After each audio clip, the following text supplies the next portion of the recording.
Hello viewers, আসসালামু আলাইকুম। Welcome back to my channel Muntaha's cooking.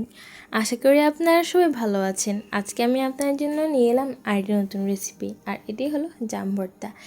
এই সিজনে জাম ভর্তা খেতে কারই না ভালো লাগে, আর এই জাম ভর্তাটা দেখতে যেমন সুন্দর, খেতেও কিন্তু তেমনই সুস্বাদু। তাহলে চলুন দেখে নিই কীভাবে তৈরি করতে হয় এই মজাদার জাম ভর্তা। জাম ভর্তা তৈরি করার জন্য আমি এখানে 1 কাপ পরিমাণ জাম নিয়েছি, আর নিয়েছি পরিমাণ মতো শুকনো মরিচ, গুঁড়ো মরিচ, চিনি ও লবণ। জাম ভর্তাটাকে তৈরি করার জন্য আমি এখানে একটি ঢাকনাযুক্ত বক্স নিয়েছি, যাতে আমি ঝাঁকিয়ে ভালোভাবে ভর্তাটা তৈরি করতে পারি। বক্সের মধ্যে দিয়ে দিলাম জাম, এরপর দিয়ে দিচ্ছি চিনিটা আপনারা আপনাদের স্বাদ অনুযায়ী দিয়ে দিবেন। এরপর দিয়ে দিচ্ছি শুকনো মরিচ। আমি এখানে শুকনো মরিচটাকে হালকা একটু ভেজে হাত দিয়ে গুঁড়ো করে নিয়েছি। এরপর দিয়ে দিচ্ছি লবণটা আপনারা পরিমাণ অনুযায়ী দিয়ে দিবেন। এরপর দিয়ে দিচ্ছি গুঁড়ো মরিচ।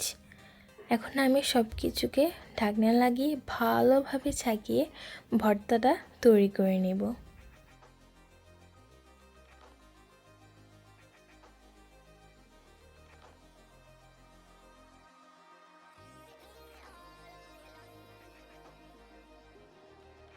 সব কিছুকে ভালোভাবে ছাকানো হয়ে গেলে দেখা যাবে যে কিছু কিছু জাম পুরো ভেঙে গিয়েছে, কিছু কিছু জাম অর্ধ ভেঙেছে, আর কিছু কিছু জাম গোটা রয়েছে। খুব সামান্য পরিমাণে জামই গোটা থাকবে, আর ওই জামগুলো কিন্তু গোটা থাকলেও সমস্যা নেই, ওগুলো নরম হয়ে গিয়েছে ছাকানোর ফলে। এখন আমি এই ভর্তাটাকে একটি প্লেটে সার্ভ করে নেব। তাহলে দেখুন কত সহজেই তৈরি হয়ে গেল এই মজাদার জাম ভর্তাটি। আর এই ভর্তাটা কিন্তু আপনারা বাসায় অবশ্যই ট্রাই করবেন, আর ট্রাই করে জানাবেন কেমন লেগেছে। আর যদি আমার আজকের ভিডিওটি ভালো লেগে থাকে তাহলে অবশ্যই আমার ভিডিওটিতে একটি লাইক দিবেন। আর এমন নতুন নতুন ভিডিও পেতে আমার চ্যানেলটিকে সাবস্ক্রাইব করে আমার পাশে থাকবেন।